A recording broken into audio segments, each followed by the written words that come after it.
آئیے اب سلطان صلاح الدین ایوبی کی کہانی بھی سنتے ہیں۔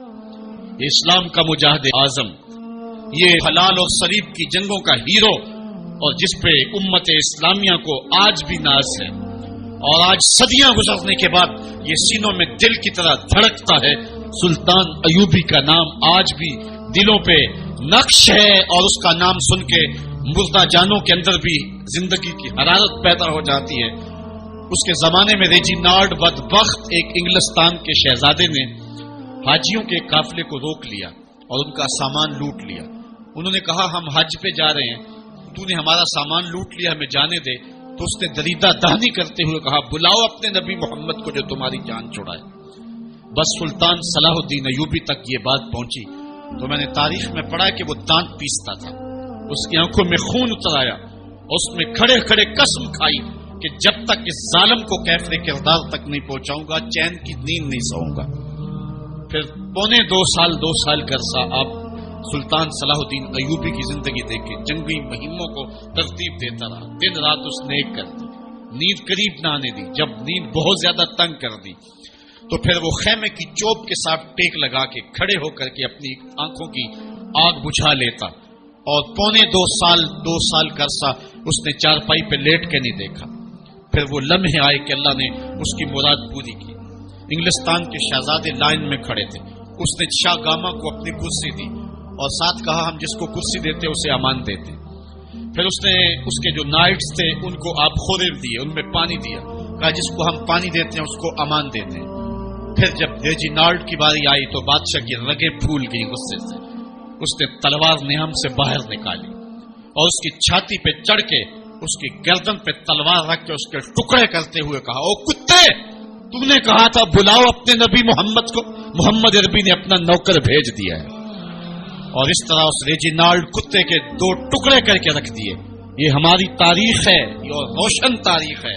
ہمارے اسلاف، ہمارے بزرگ، اس دور کے شہنشاہ، اس دور کے بادشاہ اتنی جرأت اور اتنی عظیمت رکھا کرتے تھے، اور آج ہماری کمزوریاں نے دشمنوں کو دلیر کر دیے۔ کبھی ایسا بھی اندھیر آیا تھا کہ سر عام یوں توہین اور تنقیص ہوتی ہو پیغمبر حسن اور پیغمبر جمال کی، اور پھر 1 ارب 40 کروڑ انسان دنیا کے اوپر بستے ہوں، یہ بھی زمانے نے دن دیکھنے تھے۔ تو امت مسلمہ کی موت واقع ہو جائے اگر حضور علیہ السلام کی توہین باقی رہتی ہے۔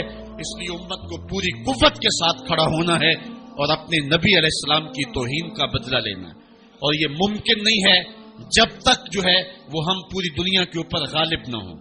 اللہ تعالیٰ امت کو وہ دن نصیب فرمائے کہ امت کا غلبہ اللہ تعالیٰ نصیب فرمائے۔ اس وقت ہمارا المیہ یہ ہے کہ ہمارے پاس عالم لیڈر کوئی نہیں ہے، عوام کے جذبے یقیناً دیکھنے کے۔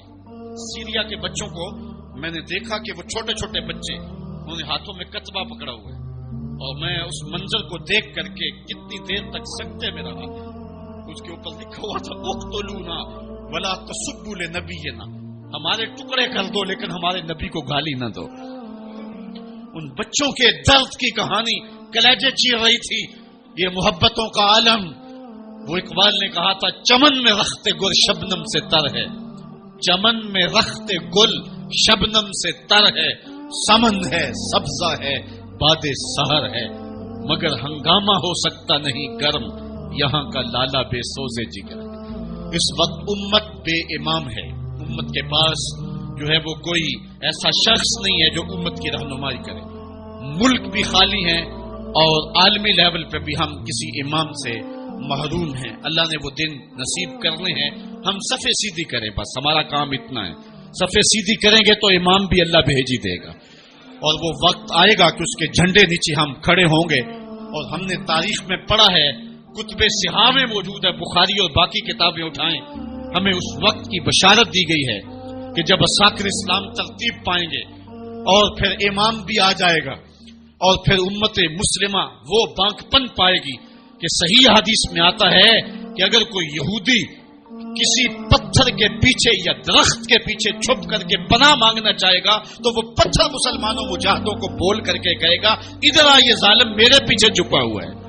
وہ دن بھی اللہ تعالیٰ نے ہمیں دکھانے ہیں، اور پوری امت کے اوپر جھنڈا جھولے گا تو آمنہ کے لال کا ہی جھولے گا انشاءاللہ۔ آ ملیں گے سینہ چاک آنے چمن سے سینہ چاک، بس میں گل کی ہم نفس باد صبا ہو جائے گی، شبنم افشانی پیدا کرے گی میری سوز و ساز، اس چمن کی ہر کلی درداشت نہ ہو جائے گی۔